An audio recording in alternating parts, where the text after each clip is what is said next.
اور سننے والے بھی صرف اسی لیے آتے ہیں کہ یہ ہمارے گھر آیا تھا، اسی لیے اس کا احسان ہے، ہمیں بھی اس کے گھر جانا ہے۔ اور جو بڑے جلسے ہوتے ہیں اس میں نعت خواں شاعر ایسے نعت خواں آتے ہیں جو صرف ایسا لگتا ہے کہ اپنی بین بجا رہے ہیں، بین بجاتے ہیں اور لوگوں کو اسی لہرے پر نچانے کی کوشش کرتے ہیں، گھماتے ہیں، جھماتے ہیں۔ صرف ان کا مقصد دین پھیلانا نہیں ہوتا، جہاں تک میری سمجھ ہے صرف پیسے پیدا کرنا، عوام کے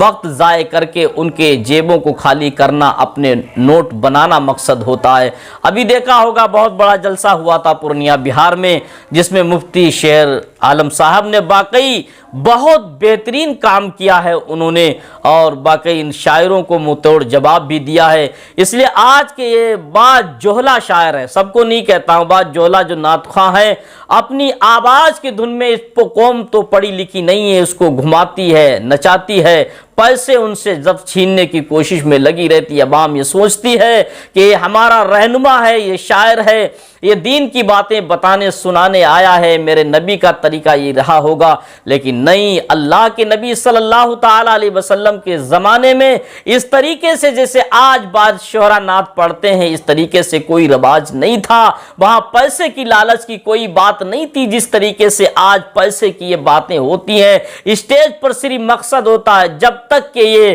پیسہ چلتا ہے پڑھنے والے کا، اسی وقت تک ہونٹ چلتا ہے۔ میں نے تو ایک مرتبہ پروگرام میں گیا، میں تو دنگ رہ گیا۔ میں تقریر کے دوران تقریر کر رہا تھا، دوران تقریر ایک صاحب اٹھ کر کھڑے ہوئے اور کہا، حضرت جب تک آپ کے ہونٹ چلتے رہیں گے ہمارا نوٹ چلتا رہے گا۔ میرے بھائیوں، میں نے اس کا جملہ سنا، میں دنگ رہ گیا۔ میں نے کہا، بھائی میرا مقصد صرف پیسہ نہیں ہے، اگر ایک وقت، ایک منٹ، میرے وقت کا ایک منٹ بھی میں نے حق بات بول دی اور خلوص دل سے اللہ اس کے رسول کی بارگاہ میں قبول ہو گئی، تو تیرے پیسے کی کوئی اہمیت نہیں ہے میرے اس ایک منٹ کے سامنے۔ آج کا پوزیشن دور اتنا خراب ہو چکا ہے مسلمانوں، آج جلسوں میں صرف اپنی نام نمود کے لیے، نام و نشود کے لیے، انسان اپنا نام پیدا کرنے کے لیے نام کے خاطر ساری باتیں یہ کرتا ہے اور دنیاوی لالچ ہوتا ہے، لیکن اللہ اور اس کے رسول صلی اللہ تعالی علیہ وسلم کا ذکر وہ ذکر ہوتا ہے جس میں واقعی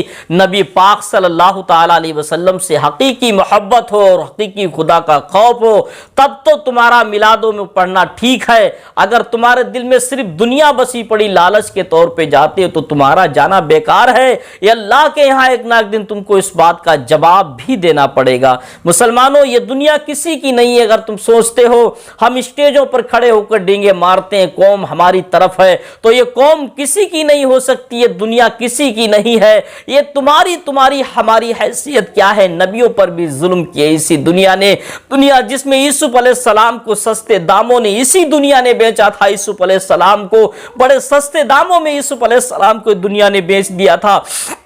ابراہیم علیہ السلام کو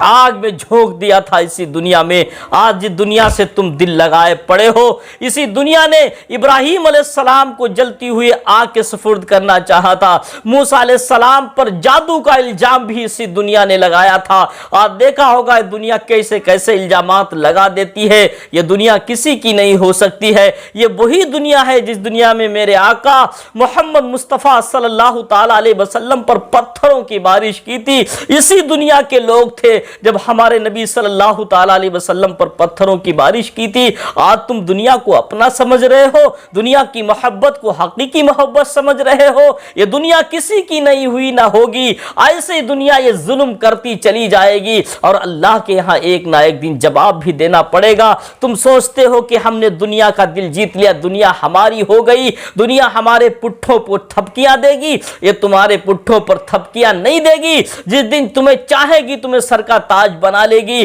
اب جب تم سے نفرت کرے گی یہی دنیا تمہیں اٹھا کر زمین پر پٹک دے گی۔ یہ دنیا کو کبھی اپنا مت سمجھنا، بلکہ انسانیت، اللہ تبارک و تعالیٰ نے تمہیں انسان بنایا ہے تو اپنے سینوں میں انسانیت کو زندہ رکھو، اور باقی شریعت مصطفیٰ اللہ نے تمہیں شریعت عطا فرمائی، شریعت کے پابند رہو، اور باقی جن لوگوں نے شریعت پر چلنے کی کوشش کی شریعت مصطفیٰ کے پابند رہے، آج وہی لوگ کامیاب ہیں، اور قرآن نے بھی انہی لوگوں کو کامیابی کا اعلان کیا ہے۔ باقی دنیا کمانے والے کا کوئی نام نہیں ہوتا ہے، صرف چند دن کے لیے نام ہوتا، اس کے بعد انہیں دنیا بھول جاتی ہے۔ اللہ تبارک و تعالی